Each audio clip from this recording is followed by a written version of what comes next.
Okay, good morning again to our online tutorial learners. Welcome to Ecolai, your free online tutorial platform facilitated by excellent and inspiring educators to guide you to another level of learning experience. So this online tutorial will also help your parents to guide your studies right at the comfort of your homes. Good morning to our school's division office here in Olongapo City, to our dedicated superintendent, Madam Leilani Cunanan, and to our ASDS Dr. Mylene Minimo, to our education program supervisor in EPP, TLE, TBL, Mr. Jonathan Bada, and to our public schools district supervisor, Mr. Allen Yugon, and to our very supportive school principal, Mr. Samson Bukiron, and to my group head in TBL, Mr. Richelle Quinto. And of course, to all our faculty at Lucabalan Senior High School, magandang umaga po sa inyong lahat. Good morning, learners and parents from Luzon, Visayas, and Mindanao. This is Tutor Wax from SDO Olongapo City na nagsasabing, huwag gawing komplikado ang pagkatuto gamit ang hashtag Itulay ang Entre, Itulay mo. So, get ready your modules and join me learn the world of business opportunities in entrepreneurship. Magandang umaga po sa ating pong taga-subaybay, kay Ma'am Mira, kay Philibert Bernal, Mariel S. Godito, and to Mr. Ferdy Oayan. Good morning po sa inyong lahat. Today, our subject na i-discuss po natin is entrepreneurship. And this morning, tayo po ay nasa quarter 4 na ng ating lesson. Quarter 4, week 3, wherein we're going to demonstrate understanding of the 4 M's of operations. Okay? Pero bago po yan, no, let's have a short review sa ating pong diniscuss last time. Okay? So last time diniscuss po natin yung product description. We discuss about creating our product prototype, and we test and evaluate a developed design or prototype. Okay? So remember po, when we make our product description, make sure po na ito po ay maging catchy doon po sa ating mga target customer. Para doon pa lamang sa description, makikita nila ang mga benefits po na pwede nilang makuha kapag po binili nila yung mga produkto na ating ibinebenta po sa kanila. And of course, no, ating pong ipinakita, naging sample po natin si Jerome Mendoza ng New Cabalan Senior High School, kung saan siya po ay gumawa ng kanyang prototype, no, sa paggawa po niya ng mga mumunting paso. Mga paso na taga namang naging in demand ngayong panahon ng pandemic dahil marami po tayong mga naging plantito at naging plantita. Okay, for today's topic, ang highlight po natin, no, in our tutorial for this morning, so remember po, good morning Christy Umandak Tayabas Pulvera. Now we're going to describe, no, we will still describe the forms of operation in relation to business opportunity, and this morning ating pong highlight is to select pinpoint potential suppliers of raw materials and other inputs necessary for the production of the product or service. So, last time nga, no, kung babalikan po natin, na-evaluate na po natin, no? Napakita na po natin na ito pong ating produkto ay pwede, no, na pwede po talagang tangkilikin ng ating mga target customer.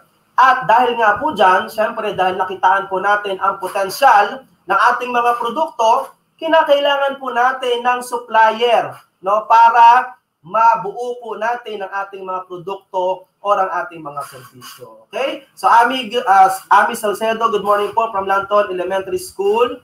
Good morning po. So this is for grade 12 entrepreneurship. Okay, now, how can we pinpoint or select the potential suppliers? Okay? So, learners, no, choosing the right supplier involves, no, much more than scanning a series of price lists. No? Hindi lamang po yung tingnan lang po natin kung ano ba yung mga presyo ng ating mga produkto na ibibigay po sa atin ng mga supplier.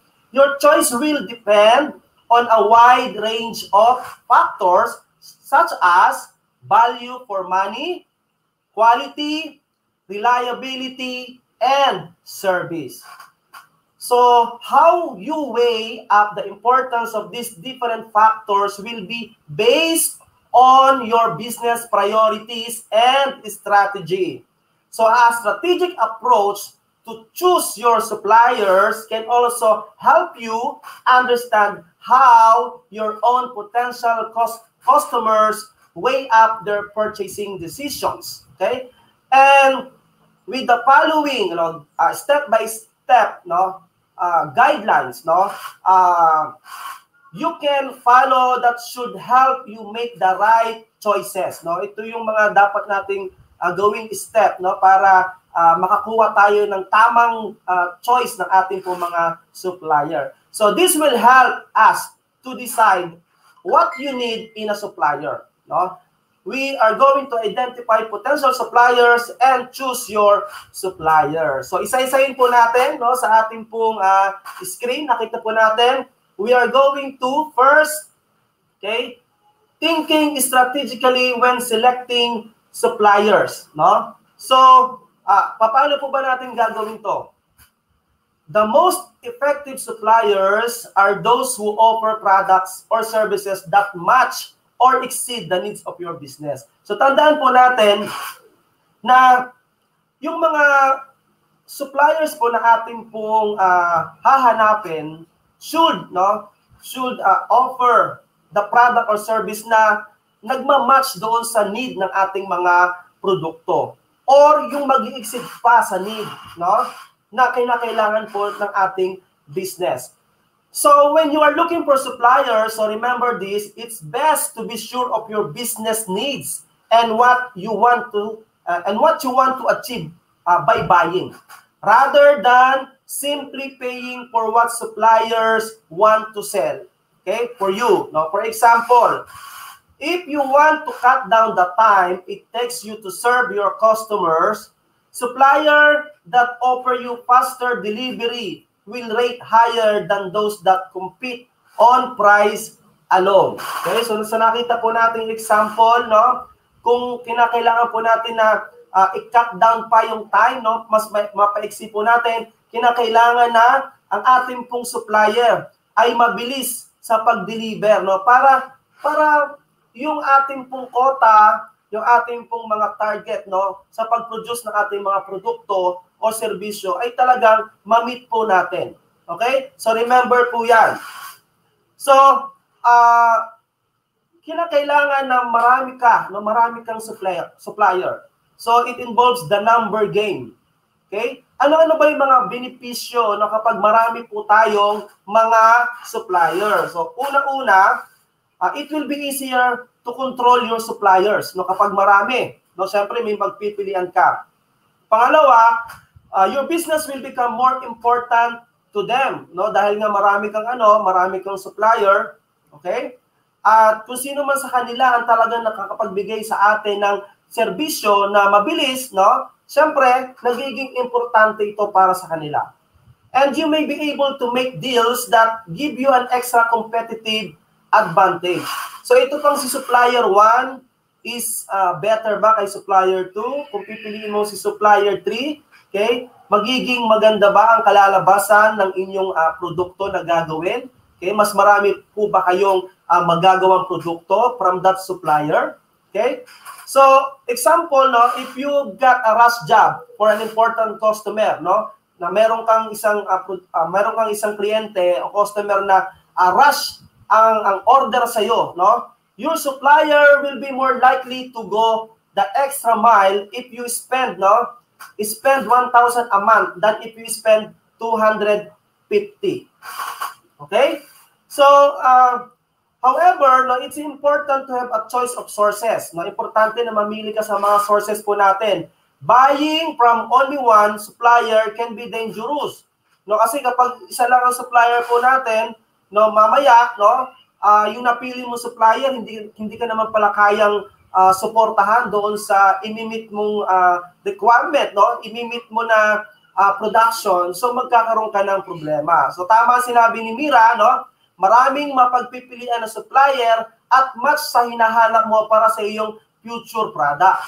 So tandaan po natin yan, kinakailangan na ito ay magmamatch doon sa ating mga produkto. Okay? So equally, while exclusivity may spur some suppliers to offer you a better service, others may simply become complacent, no, and drop their standards. No? Tandaan po natin siya, no? So kinakailangan we have to think strategically when selecting our supplier. Okay? So pangalawa, ano yung pangalawa? What you should look for a supplier. Ano yung dapat po nating hanapin sa ating mga supplier? Ito ang tandaan po natin. Una, kinakailangan na ito po ay reliable. Merong reliability. Merong value for money.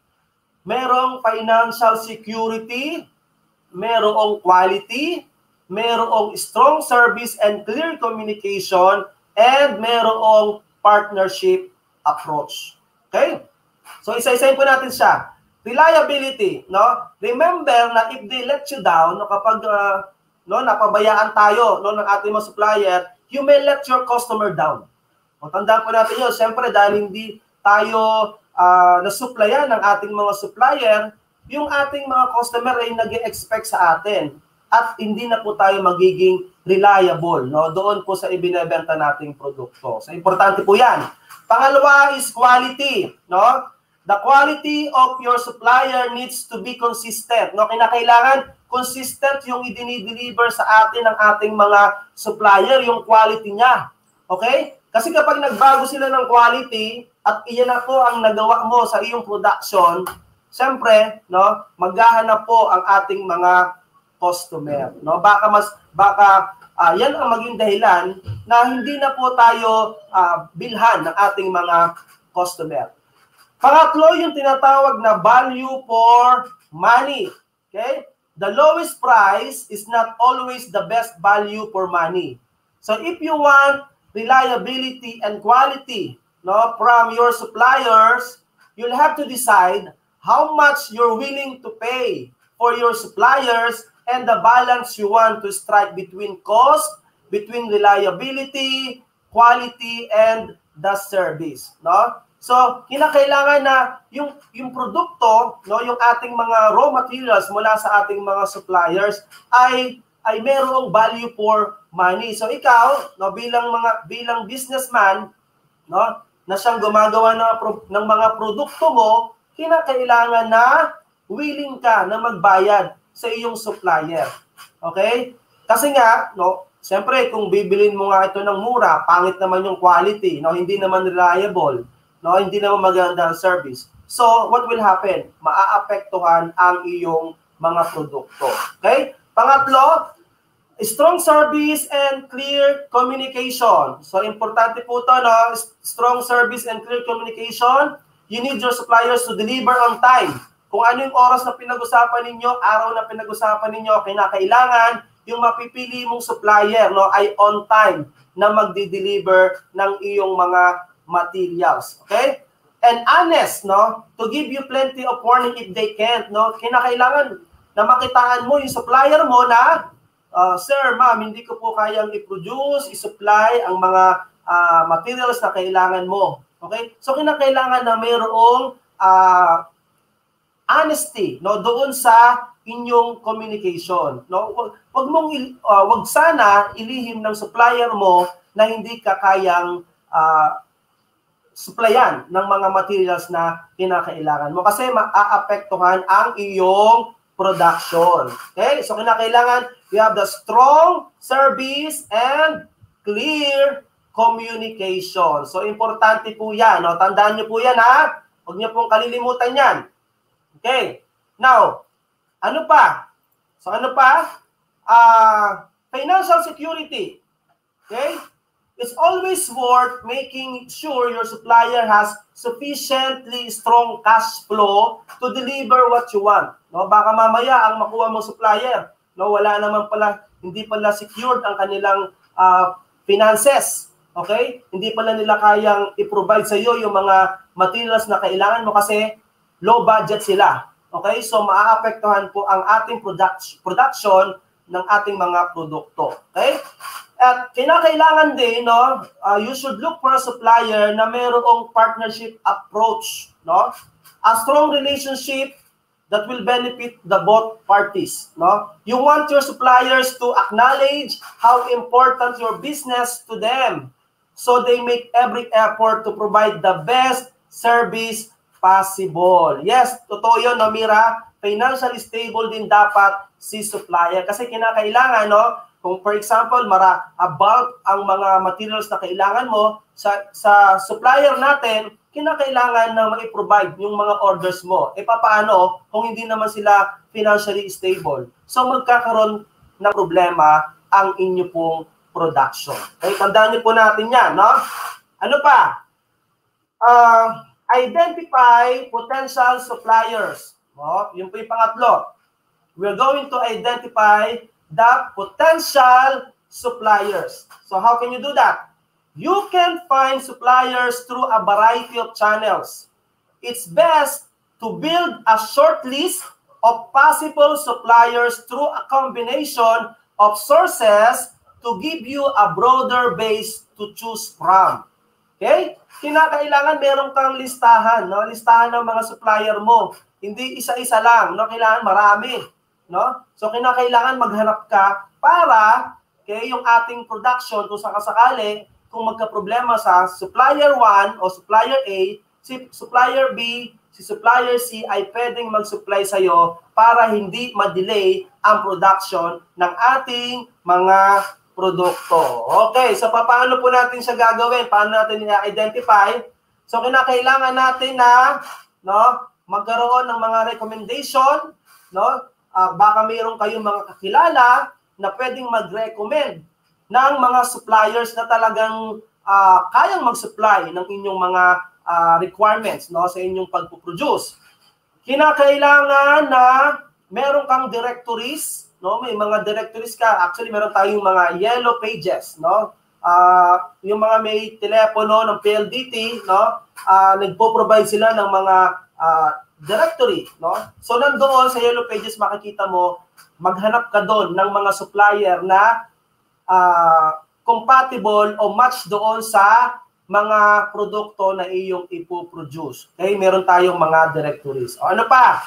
Yung trade association, pwede kang maging member ng isang trade association para sa experience, kapag meron kang membership sa trade association, mas madali, mas madali na makakilala ka, makakita ka ng mga possible supplier na talagang hindi ka pababayaan, Kailangan may backup ka. Yan, tama si Mira. May backup na mga suppliers din dapat si business entity at hindi nakarelay sa isang supplier lang. That's right. Totoo po yun. Then, dapat meron kang mga business advisors. Okay? So, bakit kailangan mo ng business advisor? Yung mga local business support organizations, such as yung mga chambers of commerce, can often point you in the direction of potential suppliers. Okay? So, yung mga business advisor. Ano pa? Umattend ka ng mga exhibitions. Okay? Kasi meron po tayong mga ginaganap na mga exhibitions, lalo na kapag face-to-face. So, pwede kang umattend doon because exhibitions offer a great opportunity to talk with a number of potential suppliers, that will give you the right requirements ng inyong mga ipoproduce na produkto. Okay, ano pa? Trade press, trade magazines, features, advertisement from potential suppliers.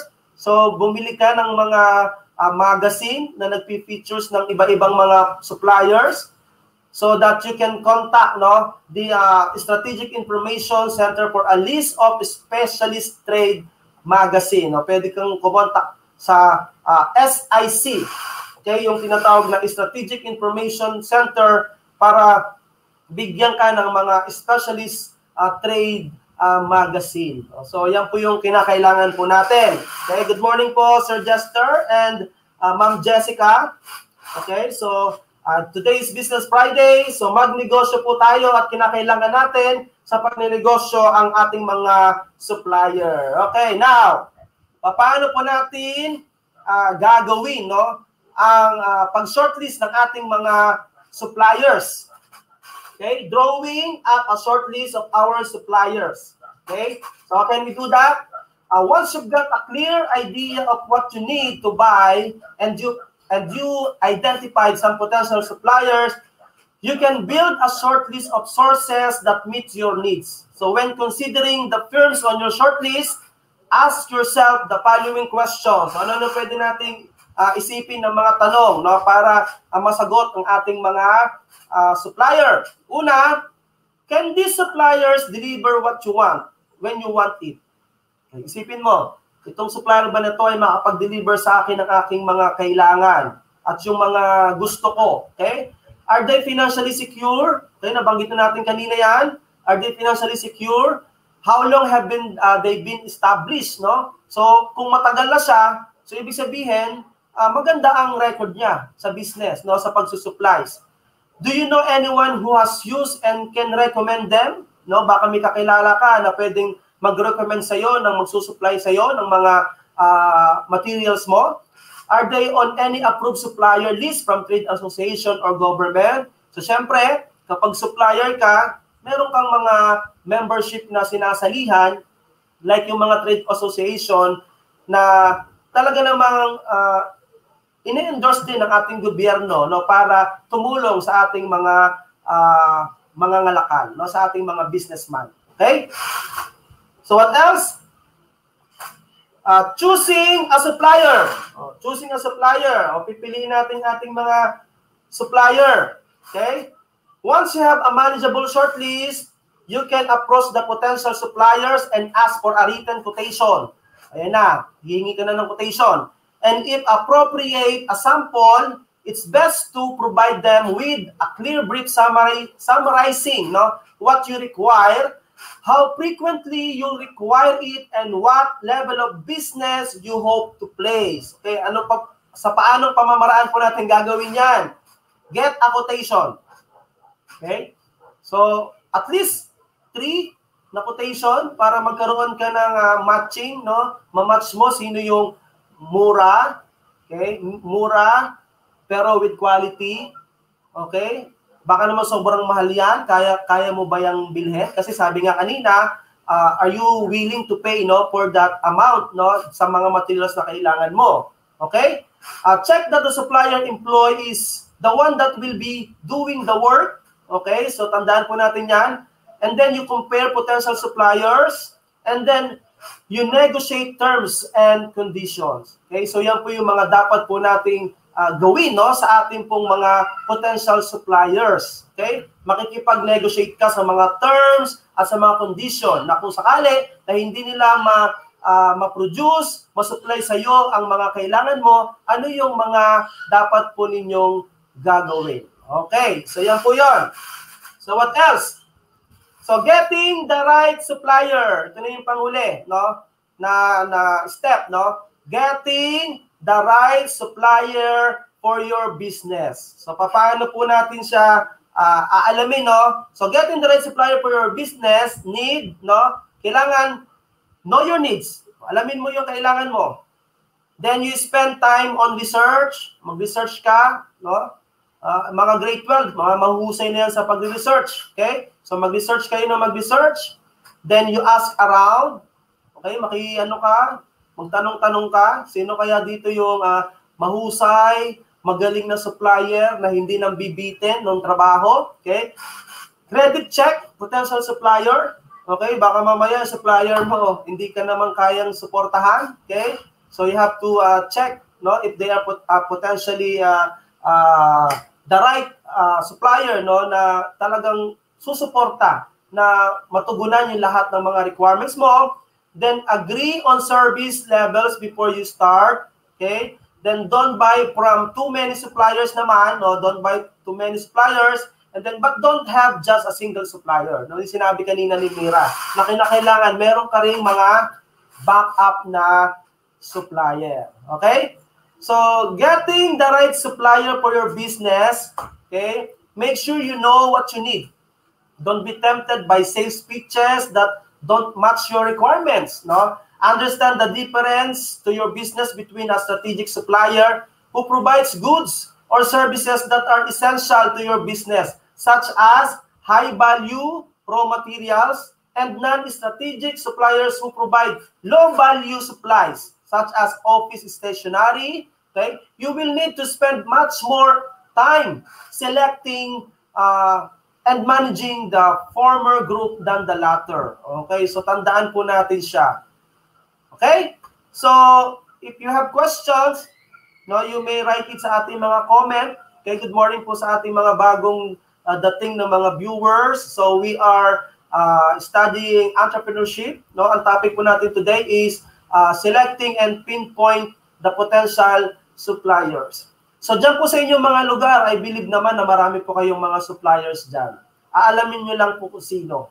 Okay? You may look sa ating mga yellow pages, o kaya mga recommendation, baka meron kayong kakilala na nakakaalam, no, ng iba't ibang supplier na pwede pong mag-provide sa iyo, okay, ng mga requirements mo sa pag-produce ng iyong mga produkto at ng iyong mga serbisyo. Okay, so yan po yung ating mga dapat na tatandaan. No? Ulitin po natin, ano yung mga step na dapat po nating alamin sa paghahanap ng ating mga supplier. Una, thinking strategically when selecting suppliers. Then pangalawa, what you should look for a supplier. Pangatlo, identify potential suppliers.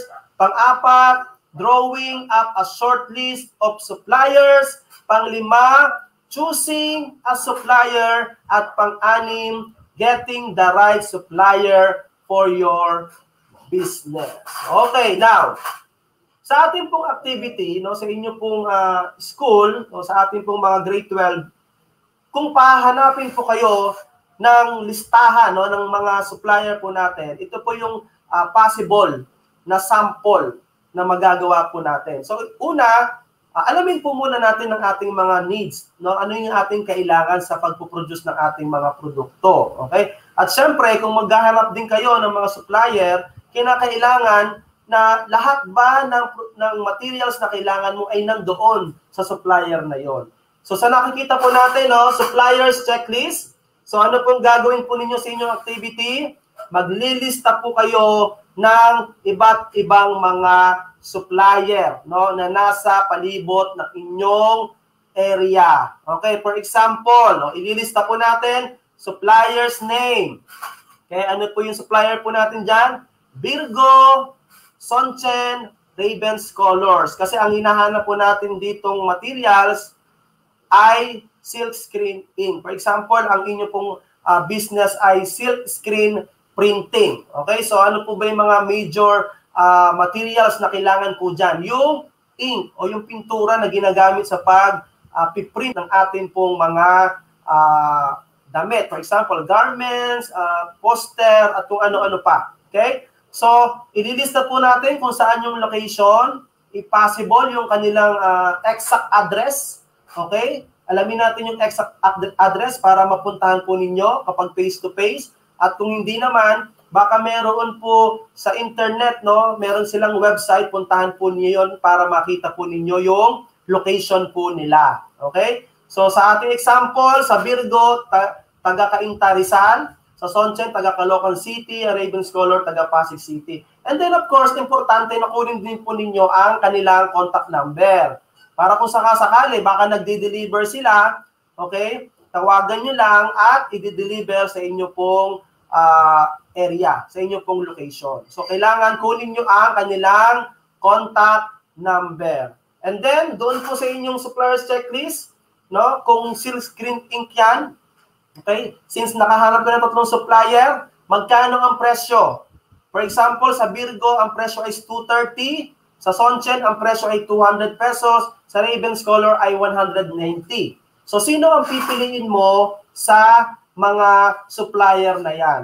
Yung bang mahal o yung mura o yung katamtamang presyo? Okay, so kayo mamimili. Pero syempre, dahil nga gagawa po kayo ng hanapin niyo po sila as partner, no? Dahil nga hindi mo magagawa ang production ng inyong mga produkto kung walang supplier. So, gagawa po kayo ng relationship with your supplier, okay? And then pag-usapan niyo ang mga terms and condition po ninyo, kung posible na ang presyo niya ay ibaba pa, okay? Much better. Para sila na po talaga ang inyong magiging supplier. Okay, so according kay Mira, She remember way back sa dating work na nasubukan niyang mag-research sa mga yellow at white pages sa directory ng telepono, maliban lang sa internet, no? Kasi wala pang internet nung panahon na yon, siguro, no? Need din po mag-visit sa mismong supplier. O kaya kailangan alam niyo yung location eh. Doon po sa ating checklist, no? Kailangan alam mo yung location. Need mo mag-visit sa mismong supplier para makita mismo yung mga product na need talaga ng company, no? At syempre, kung meron na kayong relationship with your supplier, no, makikita mo paano ba niya ginagawa yung process nung kanya pong mga materyales. O makikita mo din doon kung ikaw ay magbi-visit doon sa kanilang mga location. So importante po 'yan. Okay? Tandaan po natin, no, mga businessmen, no, mga future entrepreneurs, future businessmen, kinakailangan po ninyong hanapin ang tamang supplier na magpo-provide sa inyong mga needs sa pag-produce ng inyong mga produkto or sa inyong mga serbisyo. Okay, so yan po ang tandaan po natin no, every Friday, no? I hope na may nakuha po kayong idea sa paghahanap ng ating mga supplier, no? Sa susunod naman, no, na topic po natin, okay? Sa ating week 4, I hope na makaantabay pa rin kayo, no, para mas lalo pa nating mapalawak ang ating pong aralin dito po sa subject na entrepreneurship. So every Friday po tayo alas 11 ng umaga. Okay. So again, ito po ang inyo pong online tutor mula sa division ng Olongapo City, Tutor Wax, no? Ating pong tandaan, wag po natin gagawin komplikado ang pagkatuto. Kayang-kaya po natin siyang itulay, no? Itulay po natin siya. So maraming pong salamat sa inyong lahat. Hope to see you again. Ma'am Mira, thank you, no? Sa inyong pong pag-antabay dito po sa ating itulay sa subject na entrepreneurship. Muli, magandang umaga po sa inyo lahat at maraming pong salamat. Hello sa ating mga suppliers. Okay? Thank you po, Ma'am Mira. Thank you. God bless. Keep safe po sa inyong lahat.